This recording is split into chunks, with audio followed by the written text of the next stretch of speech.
Kenya Electricity Transmission Company Acting Managing Director Anthony Wamukota had a tough time at the National Assembly's Public Investments Committee as he was put to task to explain why a tender for the construction of a transmission line from Loyangalani to Suswa was made on the advice of Lake Turkana Power Company, a firm that eventually benefited financially from delays in completion of the project. MPs now want former KETRACO CEO Fernandes Barasa summoned to the committee to explain why KETRACO entered into an unfavorable contract. Sam Gituku reports. He recently left the Kenya Electricity Transmission Company to run for the Kakamega gubernatorial seat. But even before he crafts his election roadmap, members of parliament want him recalled to answer questions of how a tender for the Loyangalani-Suswa transmission line was awarded. It all started in 2009 when a deal was signed between Kenya Power and the Lake Turkana Power Company for the purchase of power produced by the latter. At the time, there was no transmission line to evacuate the high-voltage electricity. And so the Ministry of Energy at the time tasked the Lake Turkana Power Company to invite tenders on behalf of KPLC. The company did as instructed and hired a consultancy firm known as KEMA to do the evaluation of bids. And then in 2013, KETRACO took over the procurement process with KEMA as its consultant. It was Lake Turkana to form an opinion on whom they will give. And since they are doing on behalf of a body corporate, then I will believe that they recommended this contractor for us to enter into contract.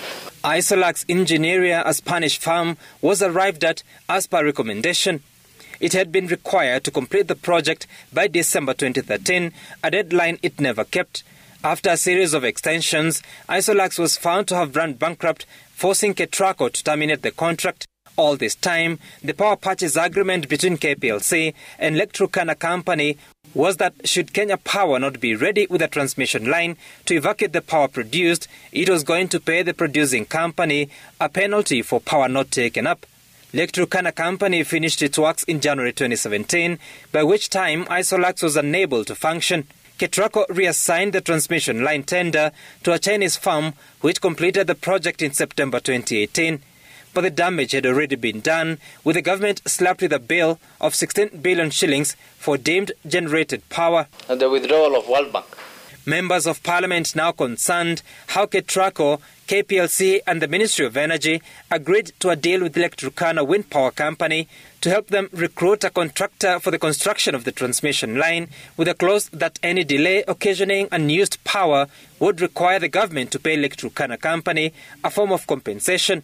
It would appear that Lake Turkana Power Company was the ultimate beneficiary of the delays. What Lake Turkana informed us was that there was a task force that was formed that consisted of Kenya Power and KETRACO and Lake Turkana themselves.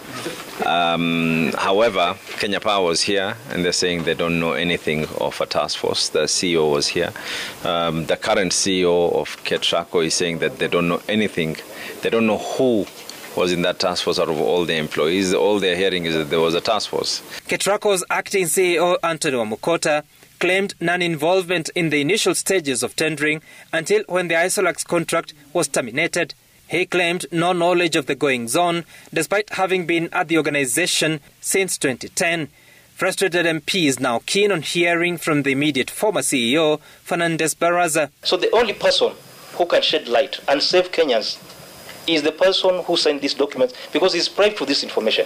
We must call Barasa here to come and answer these questions, because you see now him is acting. He has to keep on consulting. The duty of members of parliament now will be to unearth details of who specifically took the Kenyan taxpayer to costs that would have been avoided and now will remain a burden at least up to June 2024 through power tariffs adjustments.